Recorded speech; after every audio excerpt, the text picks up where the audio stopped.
Good morning po ulit sa ating lahat. Good morning po. Let's bow down our heads po for a prayer. Lord, Father God, thank you for this wonderful day, Panginoon. Salamat po, Lord, for a wonderful moment of worship kanina, Panginoon. Patuloy, Diyos, pinaalala mo sa amin, Panginoon, na ika'y palaging nandyan, Panginoon, para sa aming mga buhay, O Lord. Lord, we pray for the Holy Spirit, O Lord, na siyang maging guide po namin, Panginoon, sa aming pong pag-aaral, sa aming pong pakikinig sa iyong salita, Panginoon. We pray, O Diyos, na buksan mo ang mga isipan, ang aming mga puso, Panginoon, na aming pong maitanim, O Lord, sa aming mga buhay, at amin po itong mai-apply, O Lord, sa aming mga pang-araw-araw, Panginoon. We pray this, O Lord, sa pangalan ni Jesus. Amen. So, good morning po ulit sa ating lahat. So, before we start po, tatanungin ko po kayo, sino po dito yung mga nagwo-work na? Lahat naman po halos dito nagwo-work. Sino po yung naka-experience na lumipat ng trabaho? For example, from bihira to, from doktor nagpulis ka. Parang ganun. So, ibang working environment yung na-experience mo. Ibang mga trabaho yung pinapagawa sa'yo. And especially, iba yung mga nakakasalamuha mo, iba yung mga nakakahalubilo mo before, kasi iba na yung mga kasama mo sa trabaho. And next naman po, sino naman dito yung na-experience ng gumala? Magpunta, for example, first time mo sa Dubai. Hindi mo alam kung nasan yung metro station, hindi mo alam kung saan yung sakayan ng bus, yung sakayan ng taxi. Hindi mo alam kung saan ba dito yung sinasabi nilang Deira City Center. Ano ba yun? Hindi mo alam kung ano, hindi mo alam kung ano na doon sa lugar na yun. And last is, sino na po dito yung naka-experience na pumasok sa isang kwarto na walang ilaw, madilim, yung tipong hinahanap mo yung switch tapos hindi mo alam na mabubunggo ka na sa lamesa, tumama yung paa mo, sobrang sakit po nun, di ba? And ano po yung na-feel natin? Na-feel natin dito sa mga bagay na to based doon sa mga katanungan ko. Di ba po, minsan kinakabahan tayo, minsan afraid tayo, we are terrified, and madalas po natatakot tayo. At yung mga takot po natin na yun, nag-e-end po siya na, okay na ako dito, ayoko na lumipat. Meron pa, komportable na ako dito, ayoko nang maghanap pa ng ibang work, ayoko nang pumunta ng ibang lugar. Okay na ako dito eh. Kumbaga, sinasabi niya, comfort zone niya na yun. Natanong ko po yung mga questions na yun sa inyo kasi yung tao po na pag-uusapan natin ngayon is, na-experience niya po yung mga bagay na yun, pero hindi po niya naramdaman yung mga bagay na naramdaman natin. And yun po ay si Joshua.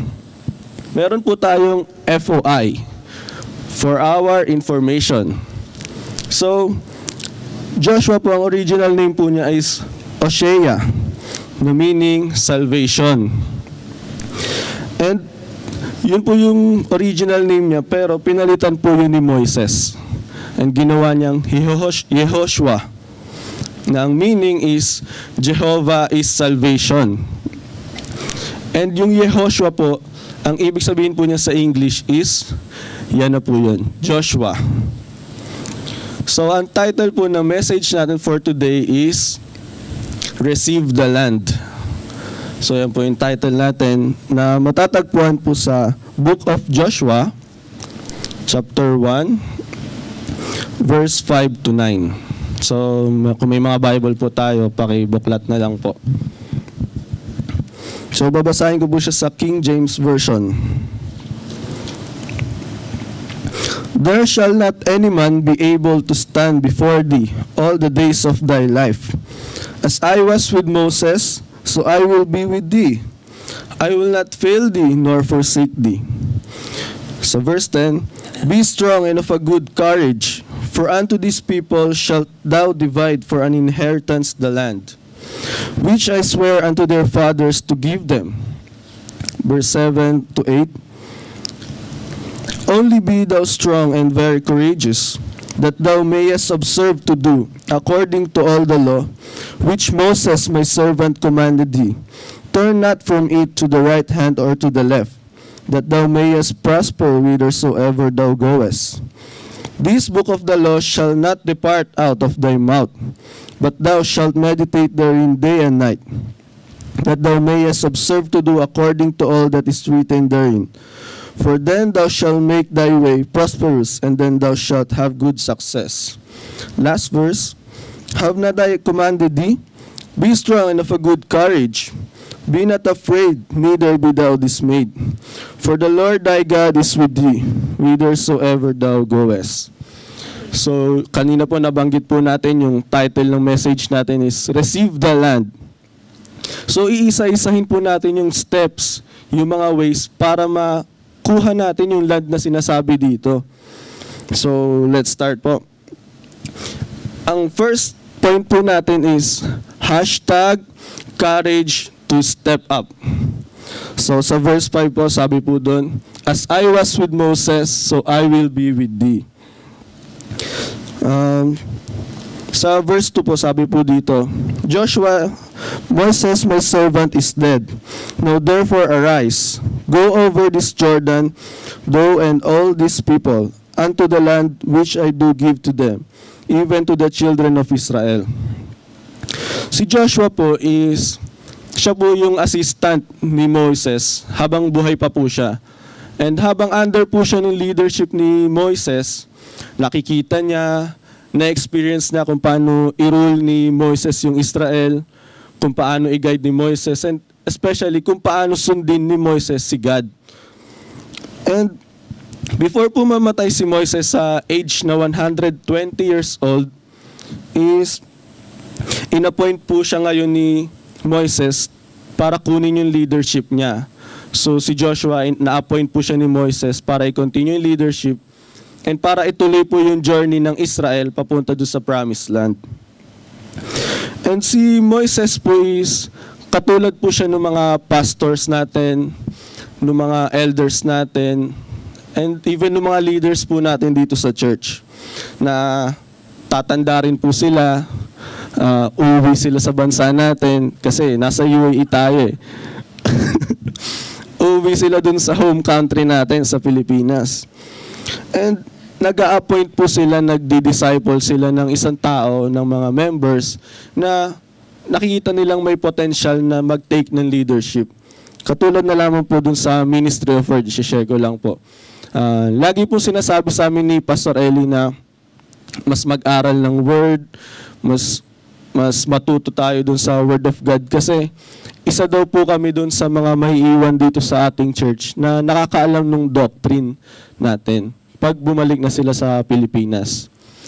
And ito pong sinasabi po natin ditong courage to step up is hindi lamang po doon sa mga pastor natin, hindi lang po doon sa mga elders natin, sa mga leaders, but it only speaks to us na na-appoint po tayo na gawin itong isang bagay, itong isang certain na gawain in order na makapag-serve tayo kay God. Katulad na lamang po dito, tumutugtog po tayo ng instrument, nag-acquire tayo, kahit yung simpleng pag-aayos natin ng upuan, paglilinis natin ng place, pagbibigay na natin ng ID, worship leader, presider, evangelist, yun po yung mga bagay na yun na kailangan ma-encourage tayong lahat tayong ma-encourage na mag-step up. And through those things, dun po sa mga bagay na ginagawa natin, sa mga ministry na ginagawa natin, prepare po tayo ni God for something. Sabi nga po doon sa kasabihan natin, di ba? Ang mapagkakatiwalaan sa maliit na bagay ay mapagkakatiwalaan sa malaking bagay. So, papasosyalin po natin. Sabi po sa English ni Warren Wiersbe, isa po siyang Bible teacher and American preacher.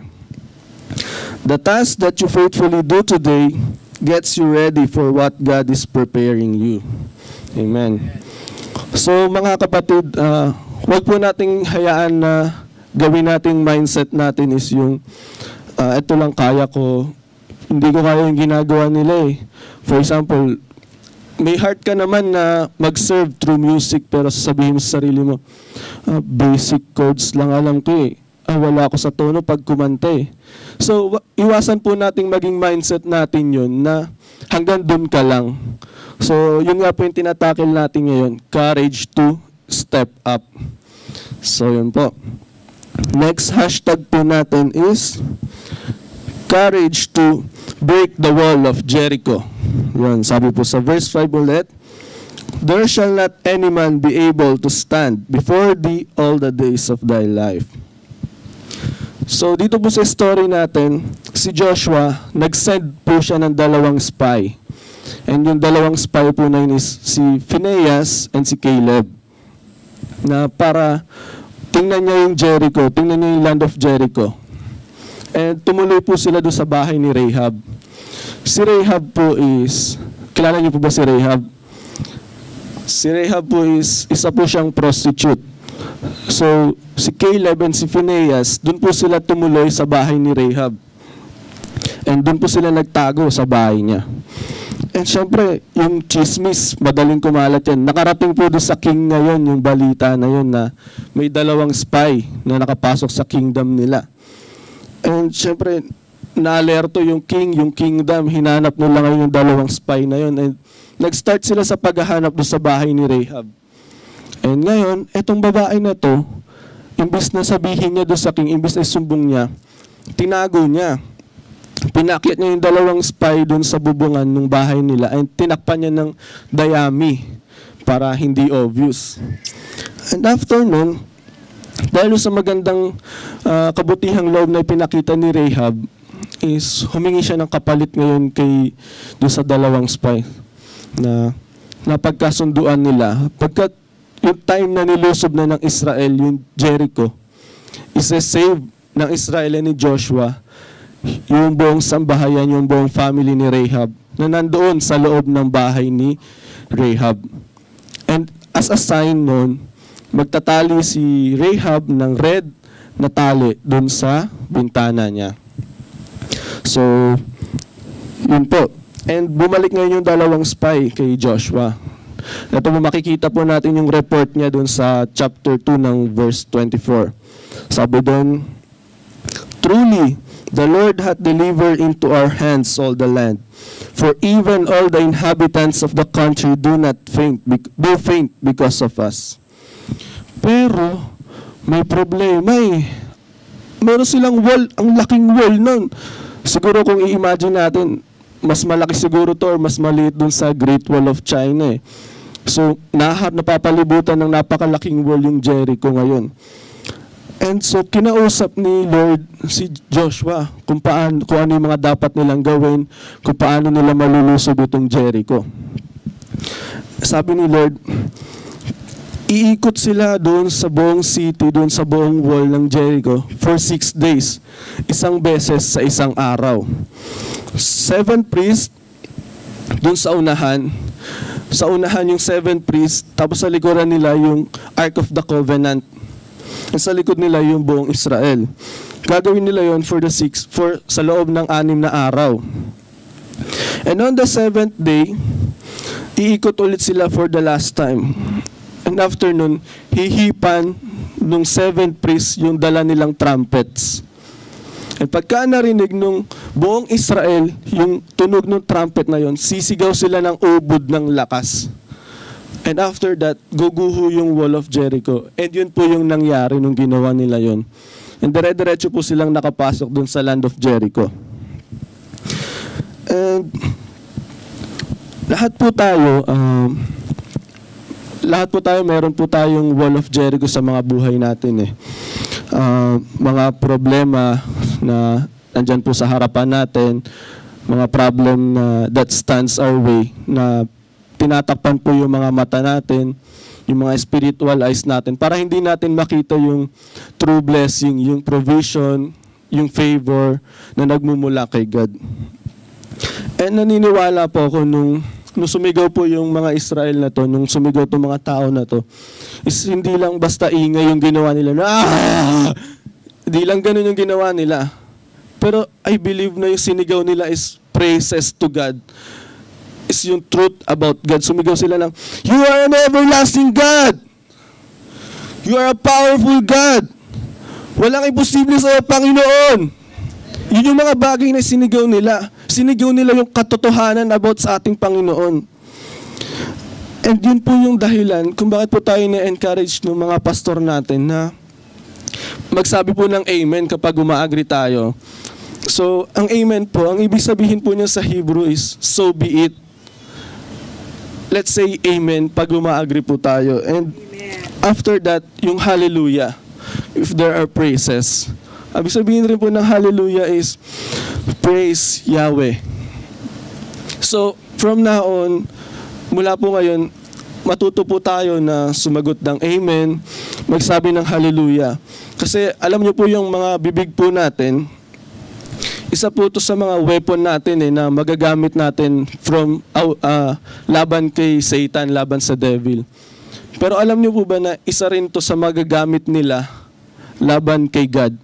Pagka hindi natin to ginamit na lumabas yung mga papuri, lumabas yung mga praises, yung mga worships para kay God. Ito rin po yung magagamit nila laban kay God. So, when we shout praises, when we worship boldly with our mouth, with the tip of our lungs, nade-destroy po natin yung mga wall of Jericho na yun, na nasa harapan natin. And that enables us to see the true blessing of God. Next hashtag. Hashtag courage to burn Achan. So sa verse 5 din po sabi, I will not fail thee, nor forsake thee. So ulitin ko po, I will not fail thee, nor forsake thee. Apakasarap pong mabasa, no? Ang sarap pong marinig yun, no? I will not fail you, I will not forsake you. Napakasarap pong marinig, napakasarap pong malaman na hindi tayo papabayaan, hindi tayo mabibigo. Pero bakit minsan nabibigo pa rin tayo? Minsan naisip natin na, Lord, ginawa ko naman lahat Bakit parang kulang? Bakit hindi ko pa rin nakukuha yung bagay na yon? So, let's continue po dito sa story natin. Binigay po ni God ngayon yung Jericho sa Israel and kay Joshua without interruptions, without any failure na maaring maging resulta po kung yung wall of Jericho is nandun pa rin. Pero yung nakita nga po natin, tinanggal yun ni God para dire-diretso sila makapasok. And may isang commandment na binigay si God dun sa Israel. Yun ay huwag silang kukuha ng kahit anong bagay except gold, silver, and yung brass, yung mga vessels. And yung mga bagay nun, dapat ilagay dun sa kaban ng tipan ng Panginoon, sa treasury ng ating Panginoon. Pero etong si Achan, siya nag-fall, siya nabigo siya. So ito, Achan, ang meaning po ng Achan is trouble. So wala po sigurong Achan yung pangalan siya. So, yun po si Achan, siya po ay mula po sa tribe ng Judah. And dahil po doon sa ginawa ni Achan, nagalit po ngayon si God. Adi, yan na, nalusob na nung Israel, nalusob na ni Joshua yung Jericho. And nagplano na sila ngayon lusubin yung ibang mga lungsod, katulad ng Ai. Nagplan na sila. And nag-send ngayon yung Israel ng 3,000 armies. Pero nabigo sila. Marami po dun sa panig ni Joshua, sa panig ng Israel yung namatay. And dahil dun, naka-experience sila ng pagkatalo mula sa Ai. And ito yung first loss nila mula nang maging leader nila si Joshua. Ang ginawa po ni Joshua, pinunit niya yung damit niya. And naglagay si Joshua sa kayong mga elders, naglagay sila ng alikabok sa ulo nila as a sign of deep mourning before God. Kasi maraming namatay sa kanila So, ang lungkot nila, nababagabag sila. And habang nakapatira pa si Joshua, habang nananalangin siya, sumagot si Lord, sabi, get up. Why you, get thee up. Wherefore liest thou thus upon thy face? Tumayo ka dyan, Joshua. Anong ginagawa mo dyan? Ba't ka nagpapatira pa ng ganyan? Yun po yung sagot ni Lord. is it something na kakaiba? Kasi makikita po natin dito na si Joshua nananalangin siya. Nagpapatira pa siya kay Lord. He is humbling down himself before God. Pero pinigilan po siya ni God. Let's continue po dun sa answer ni God sa kanya. Ito po. Get up. Why you are lying your face like that? Israel hath sinned. Therefore the children of Israel could not stand before their enemies. I will not be with you anymore, except you remove the accursed thing from you. And tomorrow I will judge them, from tribe to families, families to household, and from household to man, and shall be burnt with fire, he and all he have. And kinabukasan po, napili ni Lord si Achan, na siya yung kumuha ng mga pinagbabawal na kunin from the tribe of Judah, and dinala po ng Israel si Achan ngayon doon sa Valley of Achor. And binato nila si Achan ngayon, stoned to death, and sinunog po nila hanggang mamatay. After po nung pagkakaroon natin ng mga Wall of Jericho sa atin, meron din po tayo nitong tinatawag na Achans. Mga selfish motives, mga selfish desires, jealousy, inggit, pride, in short, mga sins na hindi lamang po nakaka-apekto sa ating mga sarili, kundi minsan naapektuhan din po yung grupo or even the church. Sometimes, gumagawa po tayo ng mga bagay na sa tingin mo tama, pero behind it, meron kang deeper motives, selfish motives behind it. And hindi nakaka-apekto po ito dun sa relationship natin sa ating mga kapatid. And hindi lamang po yun, mas malala po na naaapektuhan po nito yung relationship natin kay God. And after po nung first loss ng Israel dun sa Ai, sinunog na po nila si Achan, di ba? Pinatay na nila. Lahat nung meron siya, sinaman nila. And nagplano po ulit sila lusubin yung Ai for the second time. And by this time, nag-succeed po sila. And naging successful yung pag-atake nila. Makikita po natin dito na si God, pinigilan niya si Joshua from praying kasi yung mga prayers po ni Joshua is nonsense. Dahil po siya ay nasa kasalanan. When you are not in the right position before God when praying, nagiging useless yung prayers natin. Nagiging nonsense yung prayers natin. So, before po tayo mag-pray, before tayo humingi ng kung ano-ano kay God, i-humble natin yung mga sarili natin, magpakumbaba po tayo, humingi tayo ng kapatawaran, ng repentance kay God.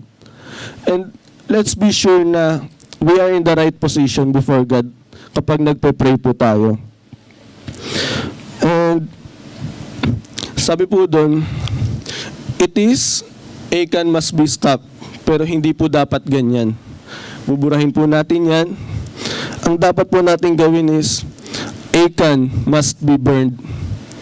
Kasi alam niyo po yung, for example, yung ligaw na damo, yung nasa labas ng mga bahay natin, nasa bakuran natin.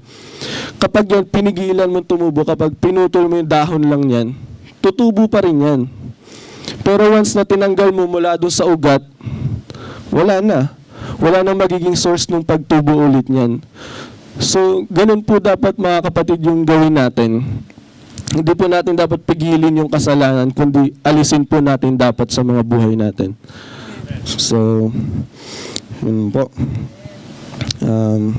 Next po is #courage to live with God's promises.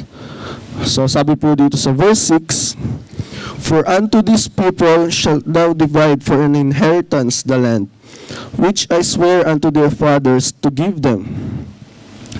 Si God po is, nag-promise po siya kay Joshua ng land, yung promised land po na sinasabi natin dito, and sa buong Israel. And hindi lamang po doon kay Joshua nag-promise si Lord, even doon sa mga ninuno ni Joshua, sa ninuno ni Moises, prinamis niya na yon. And ilan na lamang po dito sa mga land na nakuha nila is yung katulad po nung kanina, yung sa Jericho. Ito pong last natin na pag-usapan, yung sa Ai, binigay rin po ni Lord sa kanila. And kasama na po dun yung kings, yung army, and kahit po yung mga ari-arian ng mga nilusob nila, binigay po ni Lord sa kanila. May tanong po ulit ako sa inyo. Kapag po yung isang tao nag-promise sa inyo, ano po nangyayari?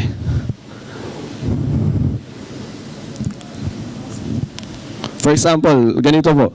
Umutang ako ng 100 dirhams kay Kuya Arnold. Sabi ko, promise, next week babayaran ko.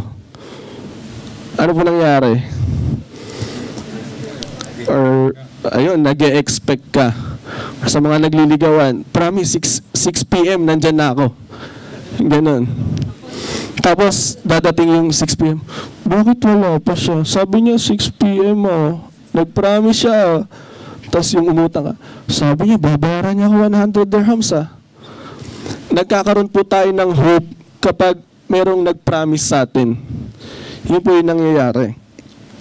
And si God po, hindi siya nag-fail dito na ibigay kay Joshua and sa buong Israel yung prinamis niya mga lupa para sa kanila. Kasi si God po is faithful to His words. God is faithful to His promises. And si God po, hindi lamang siya kay Joshua nag-promise. Nag-promise din po siya sa ating lahat. Sa lahat po na nandito, sa lugar na to. Hindi po aksidente na nandito tayo, hindi po tayo na-invite lang ng ating mga kaibigan, mga katrabaho. Pero ito, gusto po i-remind sa atin ni Lord yung mga pangako niya. Hindi po niya prinamis yung lupa lang, hindi po niya prinamis yung mga bagay na nakikita lang natin, pero prinamis po niya yung mga bagay na to. Sabi po dun sa Philippians, siya po yung magsusupply ng mga pangangailangan natin. My God shall supply all our needs. Kailangan mo ng kapahingahan, pagod ka dahil sa trabaho, madaling araw ka na umuwi, tapos mag-church ka pa kinabukasan. Sabi ni Lord, I will give you rest. Lumapit ka lang sa Kanya. Yun po yung sabi dito sa Matthew. Natatakot ka dahil may karamdaman ka, hindi ka sigurado sa buhay mo. Cancer man yan, diabetes, kung ano man sakit na sinasabi ng doktor na imposible nang magkaroon ng kagalingan. Huwag po tayo matakot kasi pangako ni Lord, pagagalingin niya tayo. So, panghawakan po natin itong mga pangako ni Lord para sa atin. Kasi faithful po siya bago ka lang dito, naghahanap ka ng work, kinakabahan ka kung makakapasa ka ba sa mga job interviews. Sa paghahanap mo, baka abutin ka ng expire ng visa mo, kailangan mo mag-exit. Pangako ni Lord, we are more than conquerors through Him. Nagpaplano ka for a future, hindi ka sigurado doon sa career na gusto mong pasukin, sa mga nag-aaral, hindi ka sigurado kung anong course yung kukunin mo after ng high school. Ito yung sabi ni Lord, alam niya, siya yung nakakaalam ng mga plano niya para sa atin. And next po, kung kulang tayo ng wisdom, sabi po ni Lord, humingi lang tayo sa Kanya. Ask to God. Bibigay niya naman po yun Yung eternal life, madalas po natin itong naririnig dito sa ating church, yung eternal life na ito. Alam niyo po ba, lahat po tayo may magkakaroon nitong eternal life Pero it's either kay Jesus Christ or kay God mo siya i-spend or dun sa kabilang side kay Satan. So sabi po dito sa John 3:16, yung everlasting life na sinasabi niya, binibigyan tayo ni God ng hope, ng pag-asa, ng faith, na sa Kanya natin ma-spend itong eternal life na to. And last is, kung hindi ka sure sa kaligtasan mo, kung hindi ka paligtas, sa tingin mo hindi ka paligtas, ito yung binibigay na assurance ni Lord para sa atin. If you shall confess with your mouth the Lord Jesus, and shall believe in your heart that God hath raised Him from the dead, you shall be saved. So, kung nagda-doubt ka sa salvation mo, ito, ito lang, gawin mo lang, i-confess mo na si Jesus Christ yung Savior mo and believe in your heart na siya yung nagligtas sa'yo. You will be saved. Yun po yung sabi niya. What a great God, what a powerful God na meron po tayo. Na sa Kanya lamang po natin makukuha tong mga bagay na to, na hindi natin makukuha kung kanino man dito, pero sa Kanya lamang po natin makukuha. Next hashtag po natin is hashtag courage to have a teachable heart. Sabi po sa verse 7, that thou mayest observe to do according to all the law which Moses my servant commanded thee. Yung word pong submission, yun po yung pinakamahirap na lunukin, na iswallow sa karamihan. Kasi ito po yung word na nagsasabi na kailangan mong maging humble, kailangan mong magpa-under dun sa authority ng isang tao. Kaya po siya nagiging mahirap kasi dahil dun sa pride. Yun po yung sinasabi dito. And nung mamatay po si Moises, binigay po ni God yung commandment niya kay Moises, kay Joshua, na wala pong pinagbago. Yung sabi po niya kay Moises na pupunta sila sa promised land. Ganon din po yung promise niya kay Joshua, pupunta sila sa promised land. Wala pong nagbago dun sa commandment ni God. And nung nagsalita po si God kay Joshua na sabi niya doon sa verse 1, arise, cross over cross over Jordan. Yun po yung sabi ni God kay Joshua. And hindi po nag-reply si Joshua dito na, bukas na lang, Lord. May ginagawa pa ako eh. Bakit hindi yung iba na lang? Ba't hindi na lang si Kuya Alex? Ba't hindi na lang si Kuya Albert? Ba't ako, Lord? Hindi sinabi ni Joshua yung ganun eh. Pero sumunod siya. Nung sinabi ni Lord na, tingnan nyo yung Jericho. Lusubin yung Jericho. Hindi sinabi ng dalawang spy na, Lord, hindi namin kaya yun. Ang laki ng wall na nakaharang dun eh. Nung sinabi ni Lord na, sunugin nyo si Achan, burn him to death. Hindi sinabi ng Israel na, Lord, kaibigan ko yun eh. Lord, best friend ko yun. Lord, boyfriend ko yun, girlfriend ko yun. Hindi nila sinabing ganun. Pero ang ginawa po nila, nag-obey po sila kay Lord. And in verse 7, makikita po natin dito na, only be thou strong and very courageous, that thou mayest observe to do according to all the law, which Moses my servant commanded thee. Turn not from it to the right or to the left. So, malinaw po yun. Binigyan po tayo ng specific command ni God.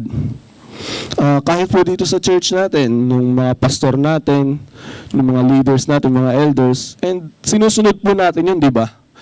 So, pero bakit minsan nagfi-fail pa rin tayo, nako-correct tayo, nagkakamali tayo?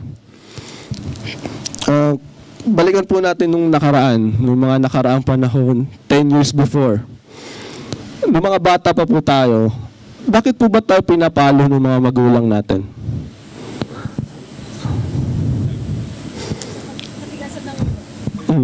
Dahil sa katigasan ng ulo. Yun po yung main reason kung bakit po tayo napapalo. And hindi po tayo nila pinapalo dahil sa galit sila. Pero pinapalo nila tayo dahil gusto nila tayo matuto at dahil mahal nila tayo. Ganon din po si God. Ganon din po yung mga pastor natin dito sa church, yung mga elders natin dito.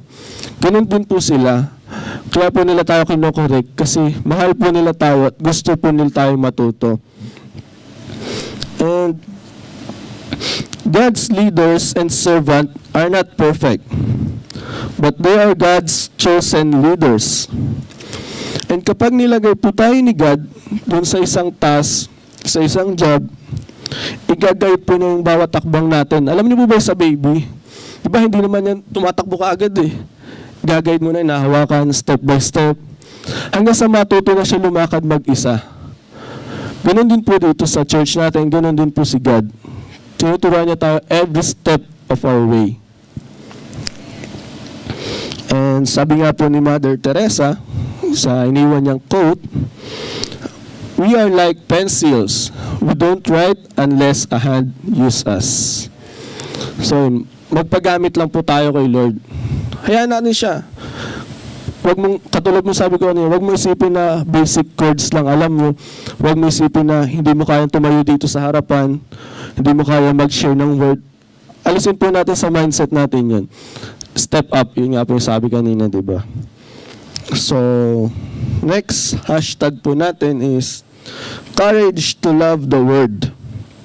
Sabi po dito sa verse 8, this book of the law shall not depart out of thy mouth, but thou shalt meditate therein day and night, that thou mayest observe to do according to all that is written therein.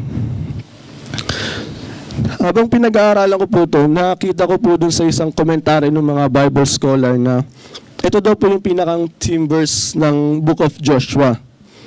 Pinapakita po dito na Joshua really loves the Word of God. And halos dumaloy na daw po ito sa kanyang dugo, yun po yung sabi ng Bible scholars. And minemeditate niya to, and after nun, ginagawa niya yung mga nakasulat dito. And doon po nagmumula yung sinasabi natin courage ni Joshua ay nung lakas niya. May katanungan po ulit ako. Kapag po mahal niyo yung isang bagay, yung isang tao, di ba hindi niyo po siya maalis sa isipan niyo? For example, yung iPhone 6 lumabas. Nasa isip mo. Yung boyfriend mo, hindi mo maalis sa isip mo. Palagi mo siya iniisip. And yun po yung same attitude na sinasabi ni God dito. Kung yung iPhone 6, mahal mo, hindi mo maalis sa isip mo, sana po ganun din yung maging pag-ibig natin dun sa Word of God, na hindi rin natin siya maalis sa isip natin. Hallelujah. Kasi sometimes po, hindi natin nakikita madalas hindi natin nakikita yung purpose or yung benefit kapag nagbabasa po tayo ng Word of God. Kasi nagfo-focus po tayo literally. For example, yung sa Isaiah. Sabi dito sa Isaiah, kahit dumaan man ako sa apoy, hindi ako masusunog. So, matresting nga to. Dumaan ka ngayon sa apoy, nasunog ka. So, yun lang po yung gusto ko sabihin dito. Let's pray before na magbasa po tayo ng Bible.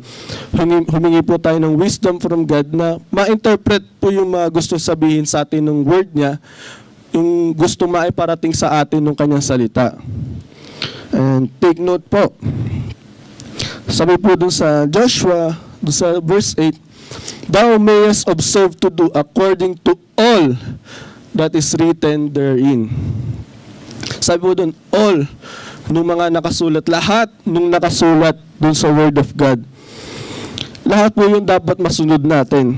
Kasi obedience at some parts is not obedience at all. Katulad po sa Ten Commandments, sinunod mo lahat siya, pero you have other gods. So, baliwala yung sinunod mo yung 9 kung hindi mo susundin yung isa. So, yun lang po yung gusto ko sabihin. We may not succeed in the world's standard, but you will be a success in God's eye. And this is the most important part. Yun po yun.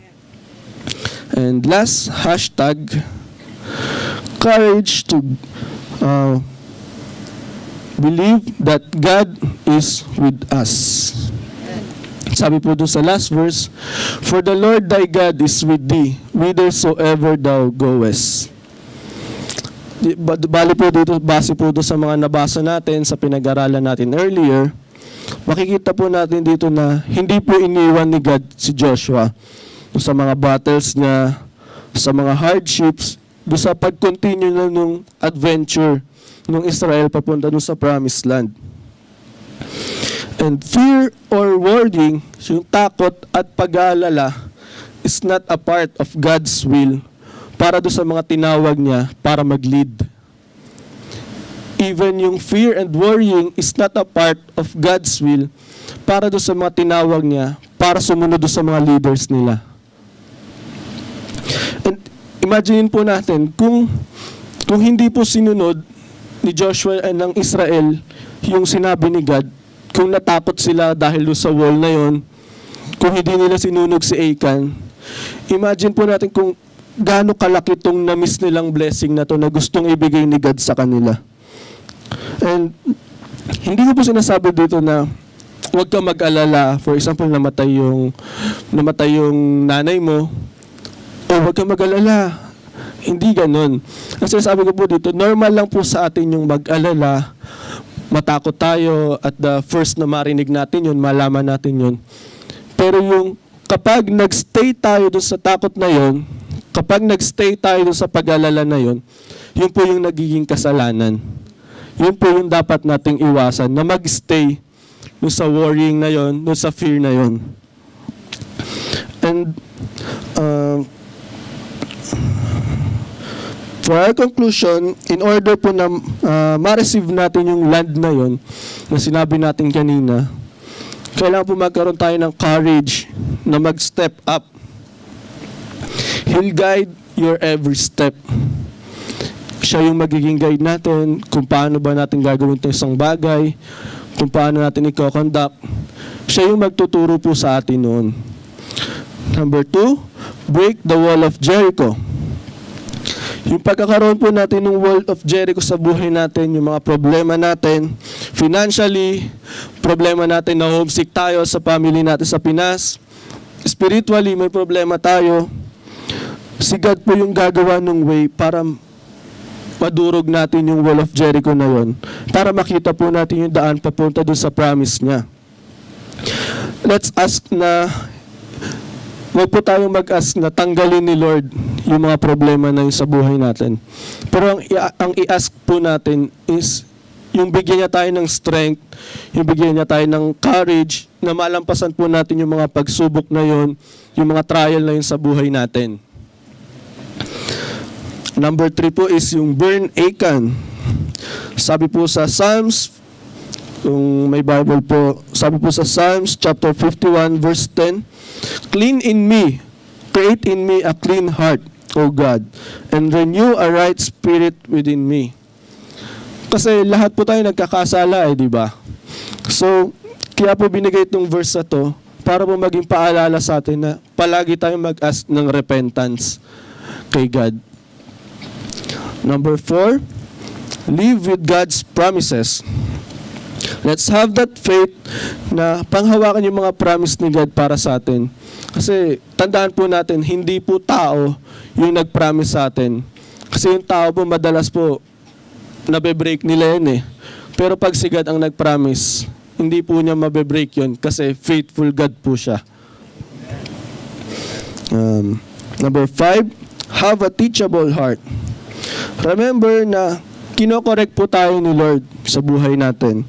Dahil mahal po na tayo. Huwag po natin isipin na yung mga problema natin sa buhay ngayon is ganito na lang ako palagi, hindi na yata ako makakaahon dito. Huwag po natin isipin yun. Isipin po natin may lesson na gustong ituro sa atin si Lord na maybe in some part of our life, nagkakamali po tayo. And gusto po ni Lord na ma-correct yun. Number 6, love the Word. Magkaroon po tayo ng pag-ibig, ng pagkauhaw dun sa salita ng ating Panginoon. Kasi yun po yung magiging guide dun sa daanan natin. Katulad po ng ilaw. Pinapakita po niyan kung saan ka dadaan. Pinapakita niyan kung saan yung delikado kang dumaan, kung saan yung safe ka dumaan. Ganon din po yung Word of God. Pinapakita po niyan kung saan ka dapat pumunta. Sabi nga po kanina, di ba? Turn not from it right or to the left. Kailangan po kung ano yung sabi ng Word. Dun ka lang. And last is, God with us. Always remember sa ating mga buhay, happiest moment, saddest moment, even yung mga failures natin, yung mga defeats, mga hardships, God is with us. And right now, we may be in the downside part ng mga buhay po natin. But always remember this, Emmanuel, God with us. Through the hardship po ng mga buhay natin, there is always a person na hindi ka iiwan, hindi ka papabayaan, and siya po si God. Let our worrying be a worshiping. Yun lamang po. Maraming salamat po.